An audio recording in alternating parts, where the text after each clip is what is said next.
Okay, we're going to get started. For those who are on, thank you for joining very much. Um, Talking to you now, I'm Karen Roberto. I'm the Vice President of Marketing here at Tops. On camera, you've got Vishnu Sharma. In a minute, I'll intro him here. Thanks for the wave, Vishnu. Today, we are talking about our favorite topic this time of year. We're talking about budgeting. We'll be exploring all the pitfalls around property management budgeting, responding to inflation. I'm sure you've heard there, we've got a little bit of a response to do around inflation this year, and reserve schedules and more, right? We're going to be covering quite a bit here today. So to get us started, if we want to jump ahead to the next slide, for those of you who don't know, this is a webinar brought to you by Tops. And I'll wait for that next one, perfect, to come up. So for those of you who don't know us, we're just going to give a quick intro. We're not going to belabor this. We're here to talk about budgeting, but Tops is, of course, the all-in-one property management operation solution. We continue to be voted the best in CAM software by G2, which we're pretty darn proud about. Not just as a leader, which we were again listed this summer, but usability, users loving us, all this fun stuff, best relationship. So we're very proud of that. And really all that means for us, all that bragging is really just to say that we're really excited to be talking about budgeting season with you. We know you all are in the pitfalls of that right now and here to talk about it. So since we have a unique voice in the conversation around budgeting, because despite us being a full end-to-end operation solution, we started and continue to have our core in accounting. So without further ado, let's talk about our speaker today. If we want to flip to the next slide, this is Vishnu Sharma. We're so excited to have him with us here today. Vishnu is the president of Sharma Associates, an accounting firm. Among his many titles, in addition to that, he is also the president-elect of CAI and the immediate past president of the Southeast Florida chapter. So he's got a unique voice and space here today, and he's going to be digging in with us as we talk through some of the budgeting trends and how-tos that we can be looking at today as property management leaders. So Vish, I'll kick it over to you and feel free to jump right in. Great, thanks so much, Karen. Appreciate the intro. Hey, good afternoon, everyone. We're going to talk about everybody's favorite topic, budgeting, and we will try to keep this lively. The way we're presenting it today is really, instead of going through an entire process of budgeting, which I think you all know, we're really going to focus on 10 things that you really want to pay attention to and keep in mind as you're going through budget season. Anybody who's been doing this long enough, I've been doing this for going on 18 years now myself. Down here in Southeast Florida, we handle about 100 associations, about 27,000 doors. And then out in California, our mission office handles about 350 associations and another 30,000 doors. So, I mean, we've got a ton of experience in doing this. And just, there are a lot of things that we come across, like you come across, but from a CPA and a certified fraud examiner perspective, just kind of giving you a different way of looking at some of the things that come across our plate that we think would be beneficial for you to keep in mind as you go through the season. We're going to try to keep this to about 30-35 minutes as a presentation, and then just take questions from everybody. If you have a question, just throw it into the chat. Karen will go ahead and pop them in as we work through the presentation. So let's get started without wasting any more time on this. So, budgeting, complex planning, lengthy process from conception, to the board adoption. Depending on what your process is, it can take 8 to 12 weeks. We've got an association in California that literally has 17 steps in a process, involves committees and others. I have associations I sit with for about an hour or two with the manager, who has all their material pulled together, and we can put together a budget in about 2 weeks and 2 hours, and then it goes out to the board. That's not counting obviously the prep time that the board has, that the manager has to pull it together. But so here's 10 things to take a look at and just keep in mind. Know your statutory doc requirements. This is super important because laws are changing all the time. We're based right now, I'm sitting here in Fort Lauderdale, Florida, speaking to you. So some of my references are going to be Fort Lauderdale based, but others will hopefully incorporate the rest of the country as I know them. But you want to be looking at things that change. About a year and a half ago, the state of Florida implemented for the first time ever a deadline by which you have to pass your budget, and it's 14 days prior to the end of, or the beginning of the new year. Prior to that, as long as you got a budget done technically any time in the year, it would meet statutory requirements. There's now an enforcement of that rule. And if you violate it, you could be subject to a couple $1,000s in fines. So it's super important to know that if there's any changes that come down the pike, there's also very specific formatting requirements depending on the state that you live in, whether it's California or Virginia, Colorado, Illinois, Florida. There's some requirements as to what the format of the budget has to be in, what even content has to be in there, the number of lines, how much detail has to be in there, whether you have to have a reserve schedule attached to it, etc. Those are all things that are needed under your doc requirements. And it could be administrative code. It could be your statute. There are also specific things in your declaration you need to be aware of. For example, in the state of Florida, we have a 14-day requirement for mailing out a notice to the owners. And there's a very specific set of what needs to be included in that when you're sending it out to the owners. With the notice that has to be in, what are the elements of the notice, the actual budget itself and what format, and then a reserve schedule, etc. But in addition to that, you also have to make sure that you make that notice requirement of 14 days prior to the date of the meeting. There are associations we have as clients that have a declaration that requires 30 days notice when you have a conflict between statute and your declaration.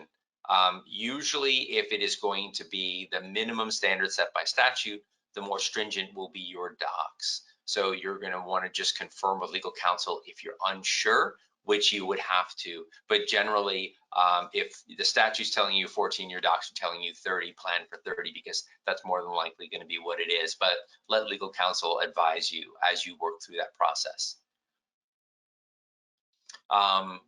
As I mentioned, there are very specific requirements in certain states. For example, in the state of Florida, it actually tells you the reserve schedule that has to be there. Not only do you have to have a reserve schedule, but it tells you the exact format of that reserve schedule that you're supposed to be including in your budget. They also, for example, runs against referencing the state of Florida. It tells you what actual line items are supposed to be and how much detail is supposed to be in there. The new statute, for example, in the state of Florida, indicates that the annual budget must be approved at least 14 days prior to the start of the association's fiscal year. So if you've been doing this for 10, 20, 30 years or whatever it is you've been doing, don't get caught off guard by a new statute that just came into place. That law was buried into a massive bill that came out about a year or two ago with a lot of other changes in there. So it's not always a prominent notice that gets, sent out to everybody. And something as minute as that can easily get lost. When you start the budget process, one of the first questions we always get asked is, do you just start off with a zero, or do you take last year's and calculate increases? You never take last year's and calculate increases. You always have to start off with basically a zero base start or a net zero balance. So what you want to do is you want to basically start at the beginning. Maintenance income is a calculation. So maintenance income being the amount that's due from the owners. And that's generally a calculation, and it's simple. It's simply what's my total expenses minus what other miscellaneous sources of income. If I have valet, if I have clubhouse rental, if I have parking tabs or stickers, decals, things like that. If I happen to have an antenna rental on the roof, anything that's going to be miscellaneous, I'll subtract that from my total expense. Whatever's left over, it's a calculation. That's your miscellaneous. That should always be a calculation. So I would encourage everybody who doesn't and likes to manually calculate that number, if you put it in as a simple Excel formula where you're taking your total expenses, subtracting the sum of your miscellaneous income, best way to do it, because that way you'll never make a mistake by missing or failing to carry a line. We took on an association a couple months ago. We spent forever trying to clean up their budget, and we can't, no matter how many ways we do it. They had a $164,000 variance between income and expense on the budget, and primarily because when they did the budget, they did not net income against expense to be able to make sure it net to zero.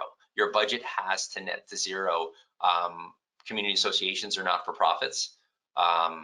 which means they have to net out to a zero. You can't end with a gain or a loss. If you feel you want to set aside money for a particular thing, it's called contingency, and we'll cover that later in the conversation. Couple things while I'm on this slide, and actually going back to the reserves. One of the things that you're all going to be facing this year is the impact of Surfside.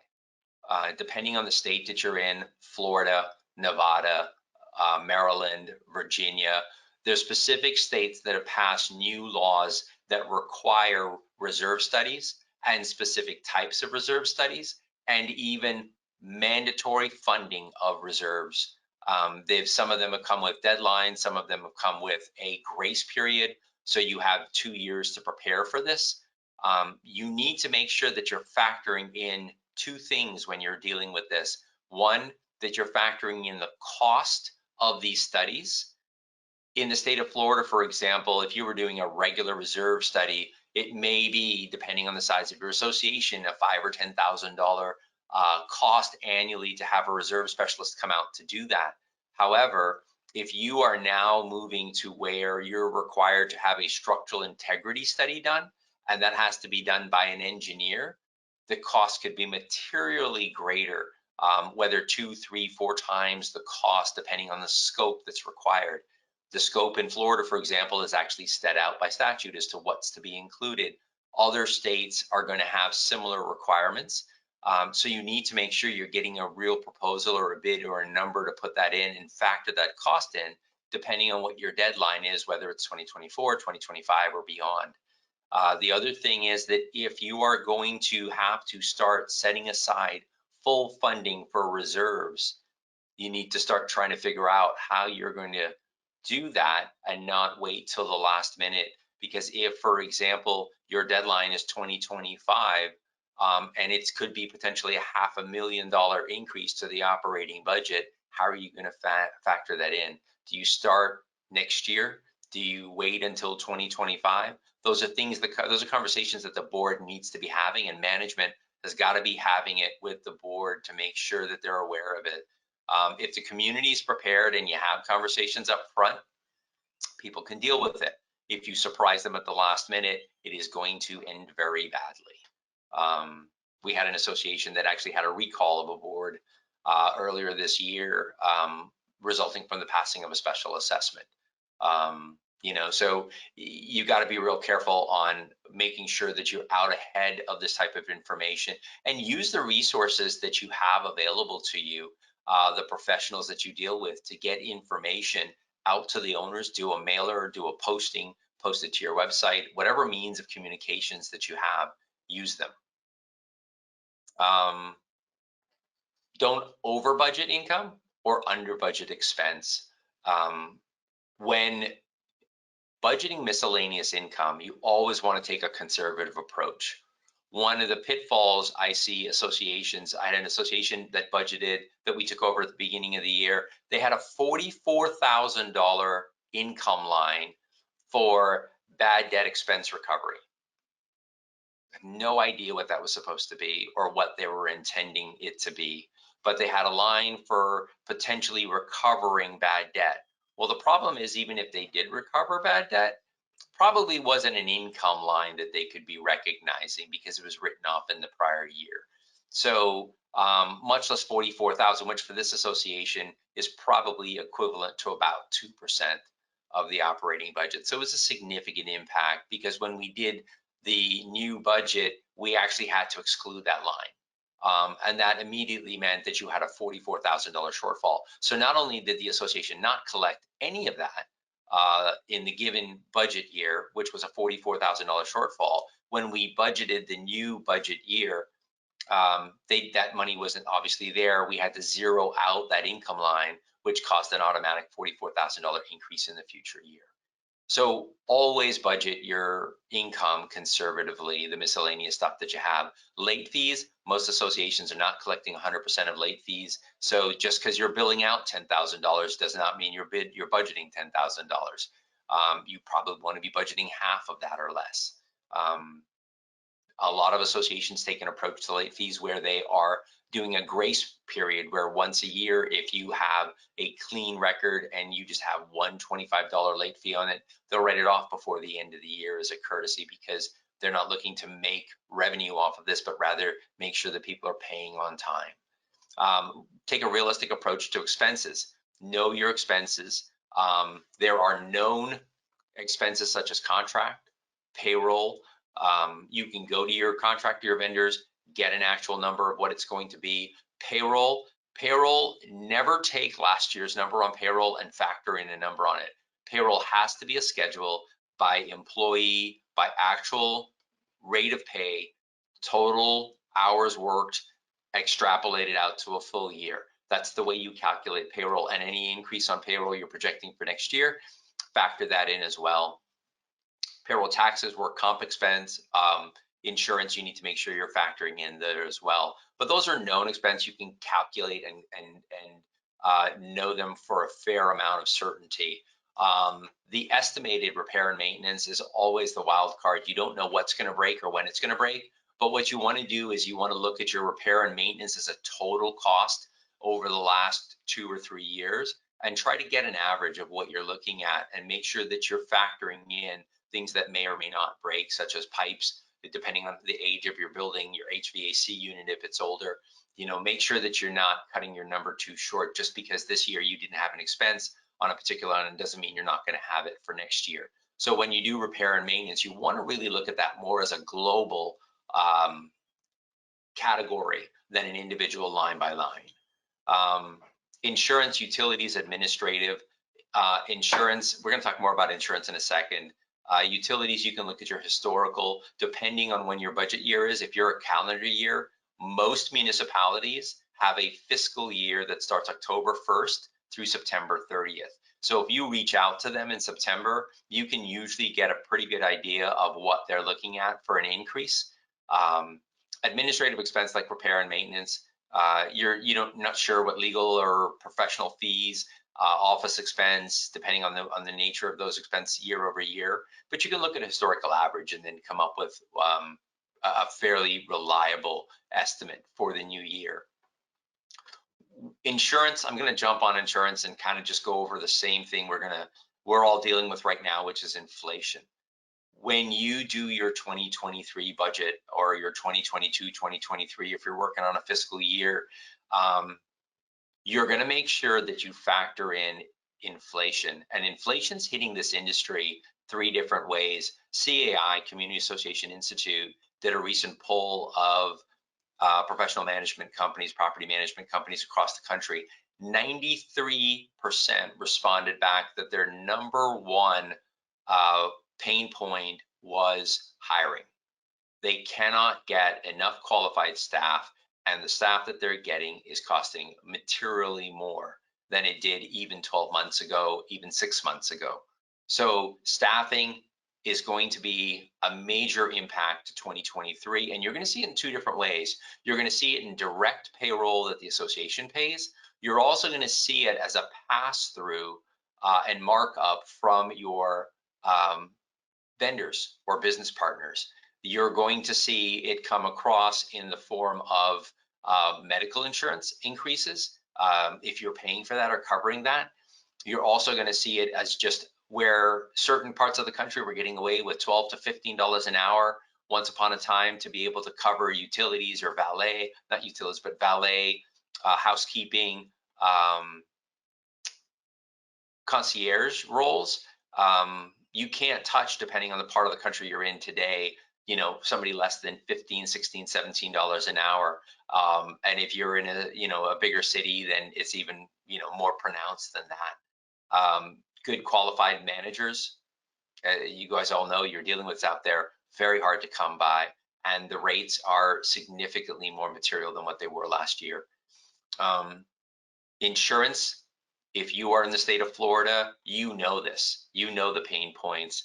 We have no less than 30 associations that have had to do a special assessment mid-year within the last 120 days to cover an insurance increase that was anywhere between 80 to 130% of what their already inflated budget was. So whatever the increased number was last year, they budgeted 25 to 30%.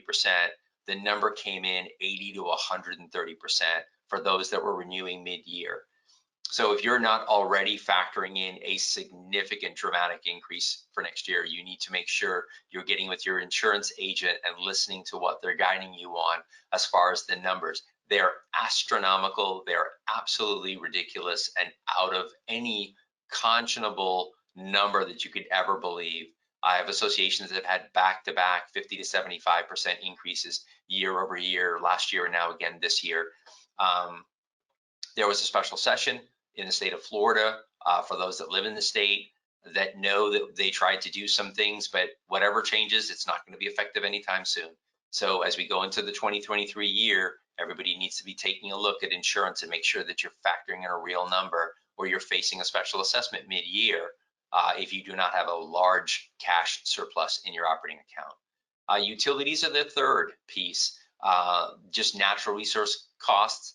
I did this webinar for CAI about a month or two ago regarding the impact of inflation on community associations. One of the numbers I quoted there was natural gas per BTU was about $1.50 January of 2020. It's now over $8 a BTU, per BTU. So it's amazing that number has fivefold increased in just a matter of 18 months. And it shows no sign of letting up as long as what's going on in other parts of the world are impacting the price of natural gas. You're going to see that continue for a while. Operating expense versus capital. Get this question a lot. Can the operating budget be used to pay for a new golf cart or for a regular capital expense? Yes, it can. The question is, when you're budgeting and you're budgeting your operating for the new year, you need to make sure that you're not only budgeting the day-to-day operating expenses, your utilities, your insurance, your payroll, but you need to also honestly budget whether or not there are going to be some major capital expenses that you're going to have to deal with next year. You know that the camera system needs to be replaced and it's going to cost $25,000. Well, community associations are super simple. There are only two sources of revenue, and one is a maintenance assessment, the other is a special assessment. So you're either passing it in the operating budget and including it in there, or you're going to have to special assess the owners at some point to collect those funds. Whichever you choose and works best for your association, just be honest and factor that in up front so that you're not caught short. What tends to happen, we see associations all the time that want to do it. They don't want to put the budget increase. They spend the money in the first quarter anyways, and then they're cash poor on the operating side of the budget because they've spent what little they have. When you factor your budget, I think I covered this a little bit later, there should be a cushion that exists in your budget. And I think I'll cover it later. So I don't want to steal that one just yet. So make sure that you're putting one-time expenses that are going to be needed for the new year that you're planning to take care of, whether it's new furniture for the pool, whether it's a new motor for the AC unit, whatever it is. If you don't have the reserves, and it can come out of reserves, if you're not planning to do a special assessment for it, factor it into the operating budget so you're not caught short. Funding prior year deficit and using prior year surplus. When an association looks at their operating cash, a lot of associations will look and say, look, I have an operating gain this year. And if you look, I have a $50,000 gain. And then when they look at their bank account, they have $25,000 in the bank. And they want to understand, well, I have a $50,000 gain. I only have $25,000 cash in the bank. And what's worse is of that $25,000, when you look at your liability section of your balance sheet, prepaid owner maintenance is $20,000, which means that of the $25,000 cash you actually do have on hand, 20,000 of it is next month's money that the owners have already paid in that's sitting in your bank account, which means that if you subtract it out from the 25 you have, you basically have $5,000 cash in the bank. And there are a number of associations that are cash poor.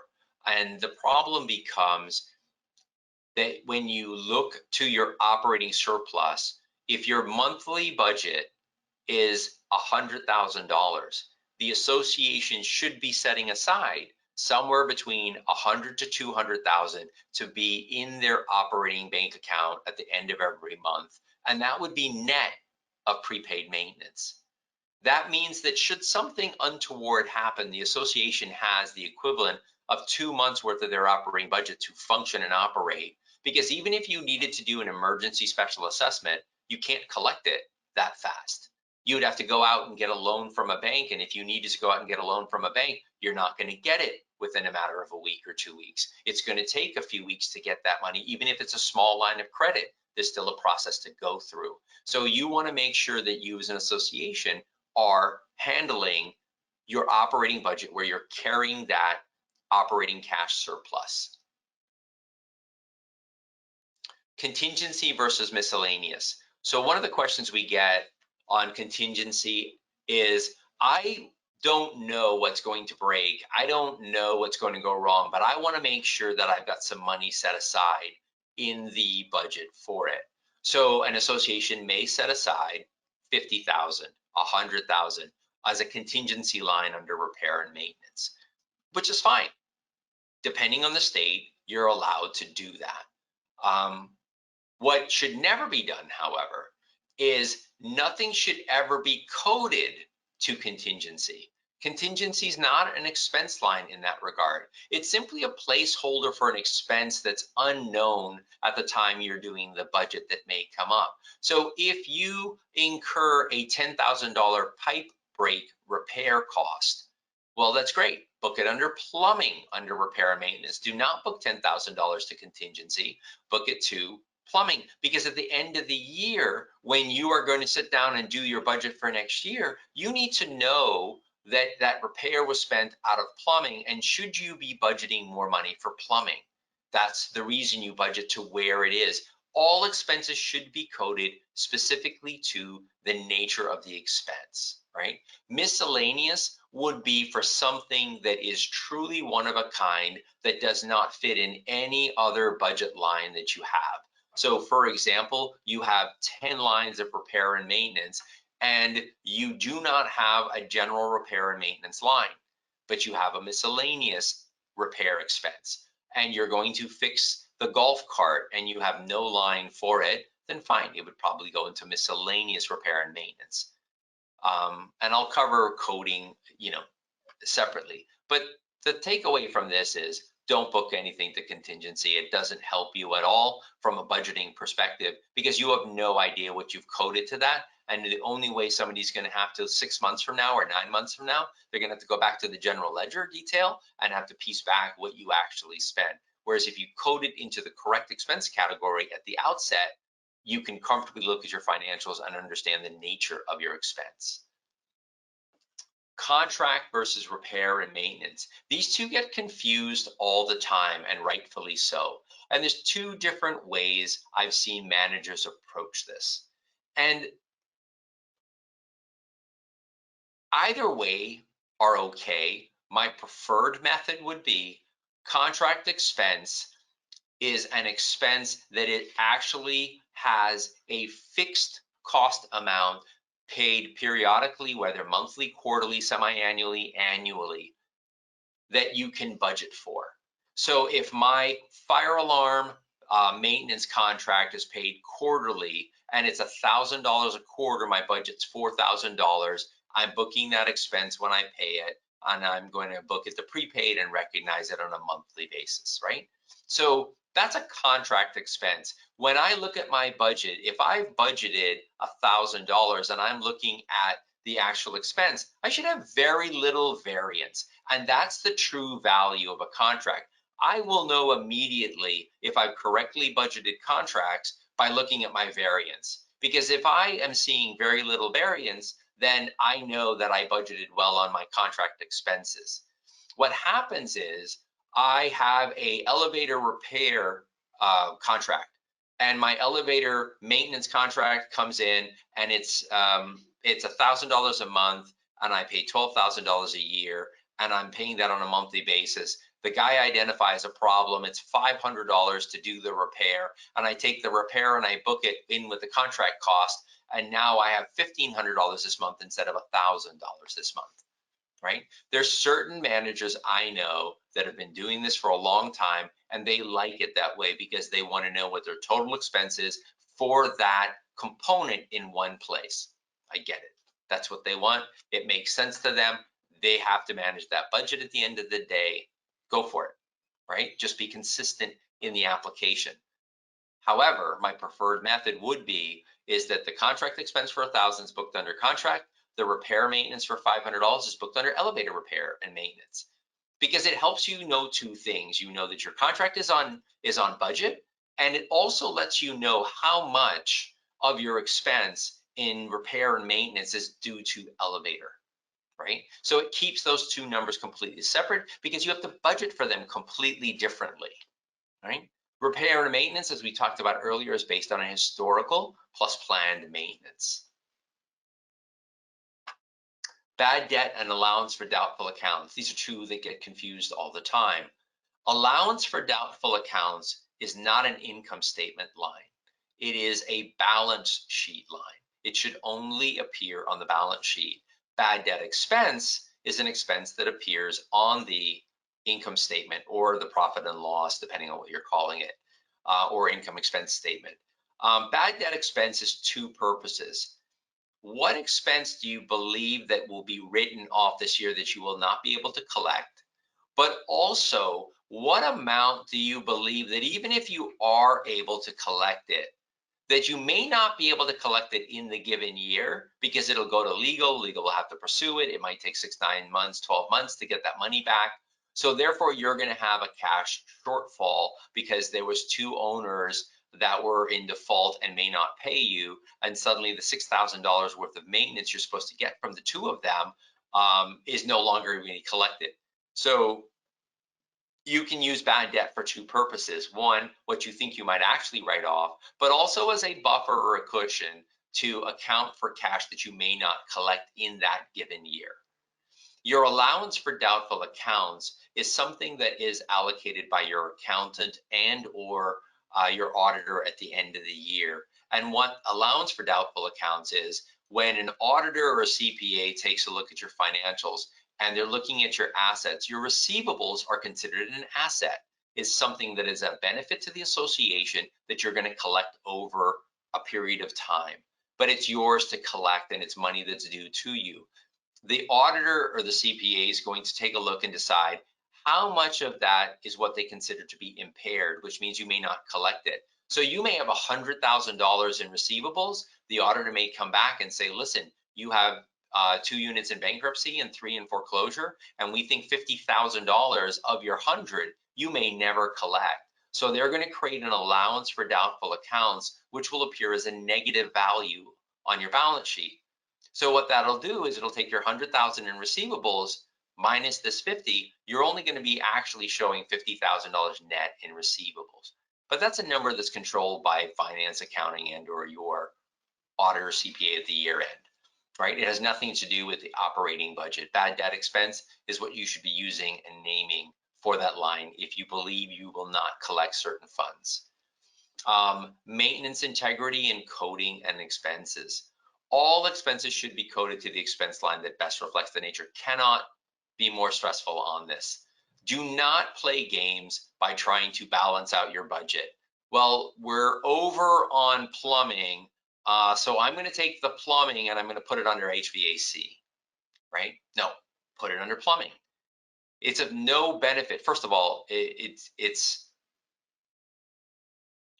I'm trying to be polite, but it's less than forthright by not reflecting it where it needs to go.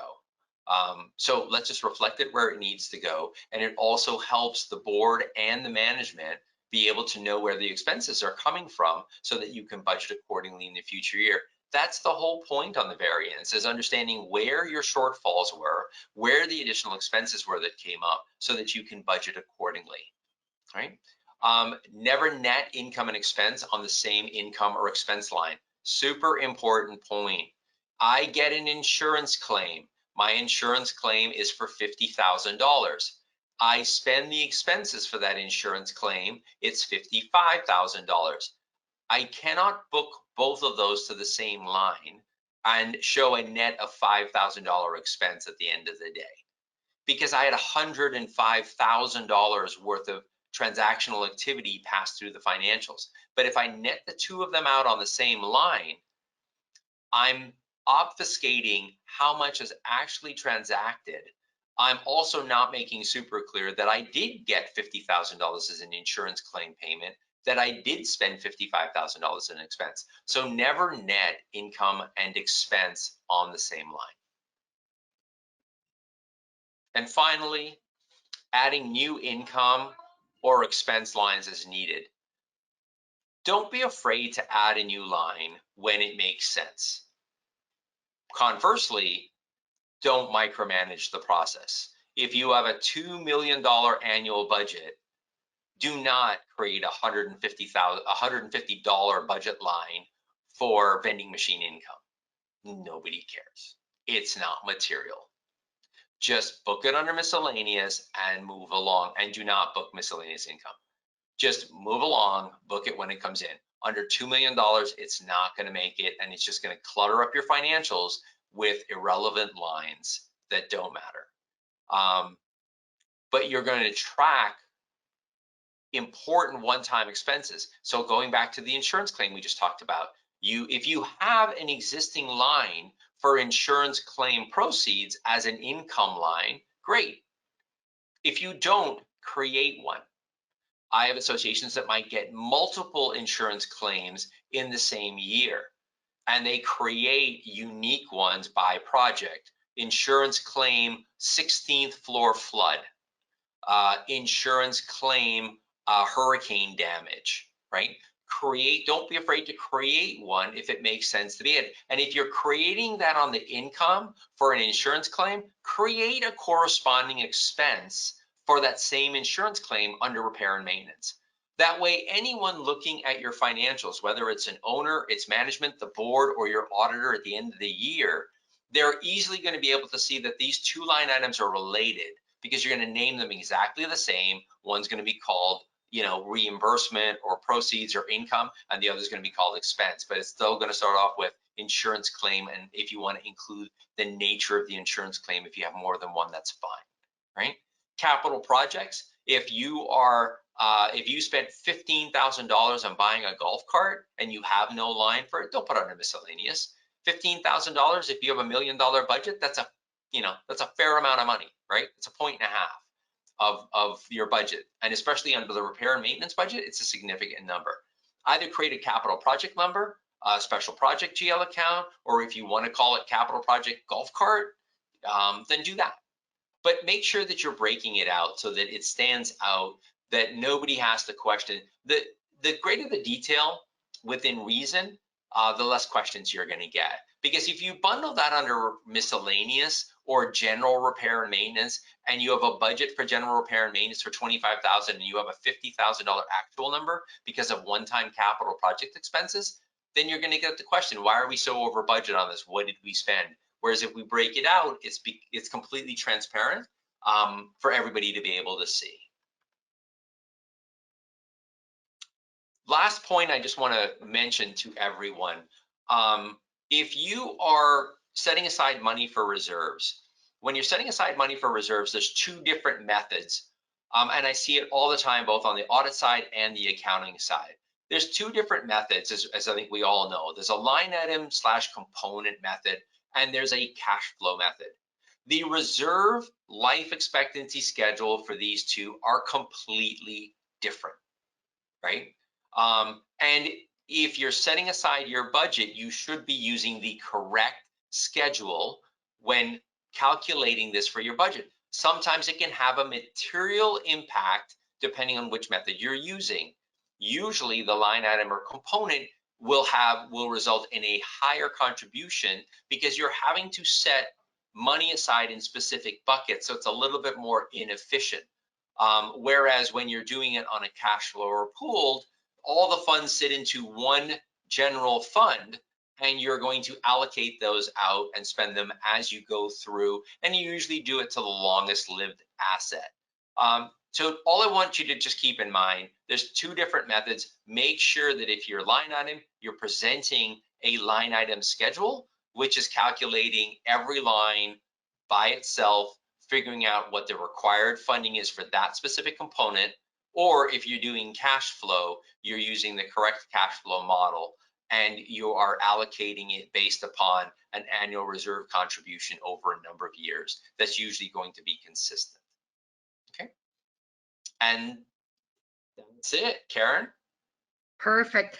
Guys, I think we can all agree Vishnu is a fountain of information. Thank you, number one, Vishnu, for joining us today. This was awesome. If you're ready to chat, for any of those who are here today, if you're ready to chat and want to know more about obviously top software from an operations and accounting perspective, we're here. But anything more as well as accounting services with Sharma and Associates, obviously you can tell this is the real deal. Just let us know. Shoot us an email over to getinfo@topsoft.com and let us know what you would like to know more about, and we'll be happy to get you to the right folks. But we also wanted to leave just a couple minutes for questions. If you want to jump ahead, Vish, we can take a peek there. Folks, send in any questions you've got. I've got a couple here that we'll do just a couple minutes. I know we're a couple minutes over, but I'm just going to go through. And again, I'll let you guys know the email if you have any questions after this. But a couple that have come through. When I know we're in budgeting, we've talked about kind of the seasonality that we're in right now around budgeting process. But Vishnu, the question is, when should I begin the budgeting process? You're probably going to want to begin at least 3 months out from the end of the year. So what we have with all of our associates that are on calendar year, we recommend that they're starting by the end of August, early September at the very latest. And because the way you back it up is if I'm issuing coupons for all my owners, those coupons, in order for them to be at the owners by the first week of December, I'm going to need to be ordering them 2 to 3 weeks out, which means I should be having my annual budget meeting by the first or the second week of November. And if I'm doing that, then I have the mailing notice requirement, which is 2 weeks prior to that, which means I'm mailing out my notice by the second, third week of October. So I probably want to back that up by 6 or 8 weeks and be starting, at the beginning of September. So everybody who's on a calendar year basis, considering today is what, the 13th, should already be started into their budget process. Okay, perfect. We've got another one. This one I know you and I have talked about before. Whose responsibility is it to prepare the budget? So there are all sorts of different combinations out there, but the way a budget is supposed to be prepared, it's the manager's responsibility to put together the budget, and it's their purview because they're the ones who are going to be held accountable at the end of the day. I see associations that mean well where the board gets involved or they want a finance committee involved, but 9 people can't make a budget. The more people that are involved in making a budget, the more it's going to stymie into a morass of trying to get something done. So less is more. If there's one member of the board, like the treasurer, who gets involved and or the president, and they deal directly with the manager and the accounting department, to put together the budget, that's it. I mean, it should be a party of 2 or 3 that gets the numbers, because the numbers are factual. Put them together, put them in a spreadsheet, then present them to the board. Then let the board have the input at that point, or if there's a committee that does it before the board, that would be the way. But the manager should be presenting it or preparing it with, finance or accounting. Perfect, thank you. Going through some more, guys. When it comes to reserves, is there an amount that we should specifically be setting aside? I know you talked a little bit about that, but if you'd like to address specifically on the question. So if you're getting a reserve study done, and I mentioned that, about the need to fully fund, but if you don't have a fully funding requirement and you're not choosing to fully fund, there's no metric. I mean, it's going to be whatever. I mean, you should be fully funding. You should be taking into account what comes up and then setting that money aside. You should be having a reserve study done every 3 to 5 years so that you know what you're facing as a board and you can plan for it accordingly. And then the amount to set aside. People always ask me, by the way, about this 10%, and it says, oh, we have to set aside 10%, thinking it's some magical number. 10% is simply what Freddie and Fannie and FHA give you as a number that says that if it's one of 15 or 20 different criteria that they use in certifying an association as being a property that they would be willing to underwrite a mortgage in. So they look at 10% as 10% of the operating budget set aside for reserve contribution. It means nothing. I don't even know where they came up with that number. But that's where that 10% magically seems to come around from when people ask about it. But you should be really looking at your reserve study, get an accurate reserve study done, and have it done periodically. If you're looking at a reserve study from 5 years ago versus today, you're so grossly under accounted because the cost of raw materials from asphalt to paint, is just so much greater than what it was even 5 years ago, 3 years ago, 2 years ago, that your numbers, you're going to be underfunding for what you are funding in reserves. Awesome, thanks. I'm going to do two more, Vishnu. I know we're up at time. Would you elaborate more on having a profit at year end, and should this tie to a fund balance? Yeah, so associations should not have an operating surplus budgeted into the number. In other words, when you do your budget, your income and your expense should net to zero. There should not be a profit listed on your budget. It has to net to zero. If you want to set money aside as your operating surplus, then include an expense line under administrative for operating surplus, right? Or to replace operating loss from prior year, something to that effect. That's okay. Book that as an expense line. But when I take your total income of $1 million and your total expense, it better be netting to zero. That's the way it's supposed to be. You're not supposed to net a profit. We're not for profits. Perfect, 100%. This last one I'm going to take, Vishnu, so you get to take a breather here. And it's a really simple one for me. I'm sorry I gave myself a softball, but it is, how do I order the recording of this? I know you covered so much here. Everyone who has attended or registered for this webinar, we will get this out to you tomorrow. So we're just going to do a little bit of editing, make sure it's coming through clean for you, but we will get this out to you. But thank you all so much for joining.